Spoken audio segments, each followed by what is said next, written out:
आदरणीय राकेश पांडे जी।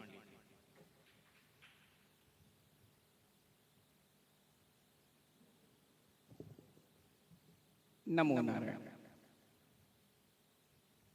गुरुर्ब्रह्मा गुरुर्विष्णु गुरुर्देवो महेश्वरा, गुरुर्साक्षात् परब्रह्म तस्मै श्री गुरुवे नमः।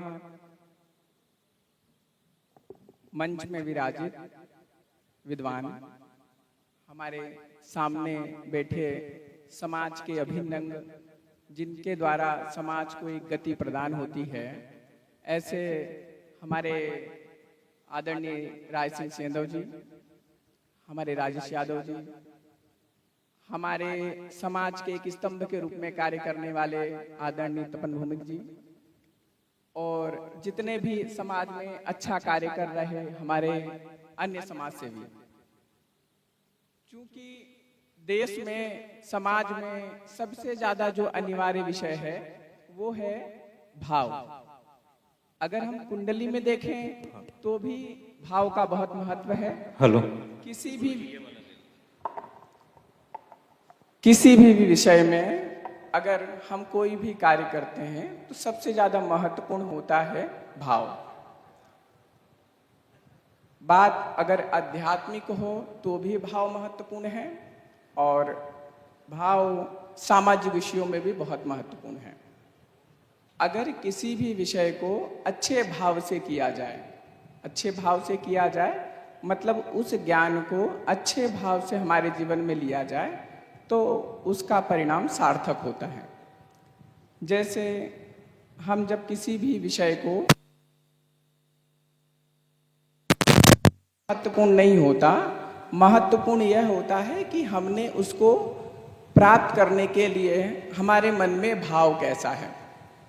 जैसे सबसे ज्यादा अनिवार्य है एक शिष्य और एक गुरु का भाव, जो सबसे ज्यादा वर्तमान में समाज की बड़ी समस्या है।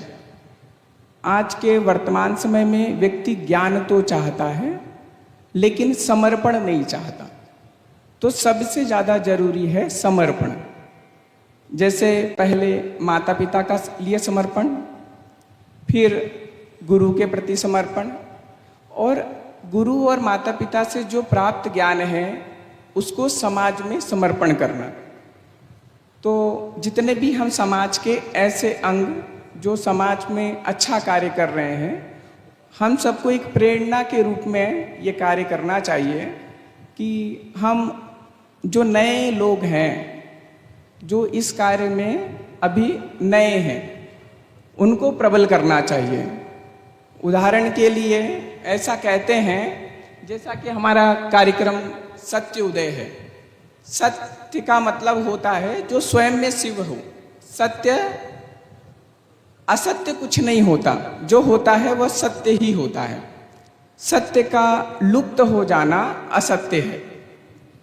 असत्य मतलब मिथ्या, कुछ भी बोल देना असत्य है।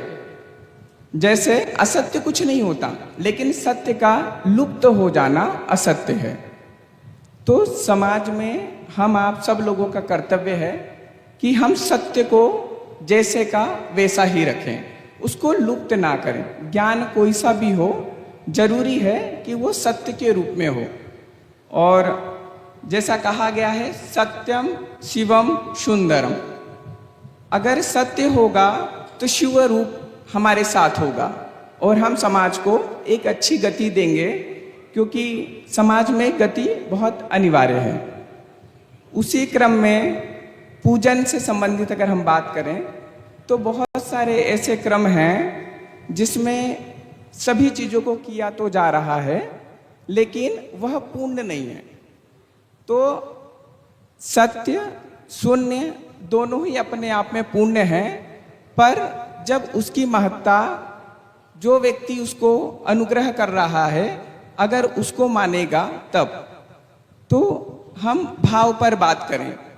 जैसे अगर व्यक्ति अच्छे भाव से किसी भी कर्म को करेगा तो उसका फल सार्थक होगा।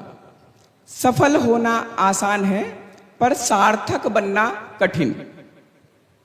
नेता बनना आसान है पर सेवा करना कठिन। योग करना सरल है पर योगी बनना कठिन। ज्योतिष बनना सरल है पर ज्योतिष बने रहना कठिन। सत्य बोलना आसान लगता है कहने पर सत्य बने रहना कठिन। तो सबसे ज़्यादा जो वर्तमान की समस्या है वो यही है कि हम किसी भी विषय पर अगर कार्य करते हैं तो उस विषय के प्रति हमारे भाव अच्छे होना चाहिए। अगर हमारे भाव अच्छे हैं तो उसका परिणाम अच्छा ही होगा। उदाहरण के लिए यह सत्य समिट जो है, इसका मूल उद्देश्य जो है वो सत्य है, यह महत्वपूर्ण है। इसलिए आप इसके एक मोती के रूप में काम कर रहे हैं और एक माला के रूप में हम समाज के काम आए, यही मेरी अपेक्षा है। धन्यवाद।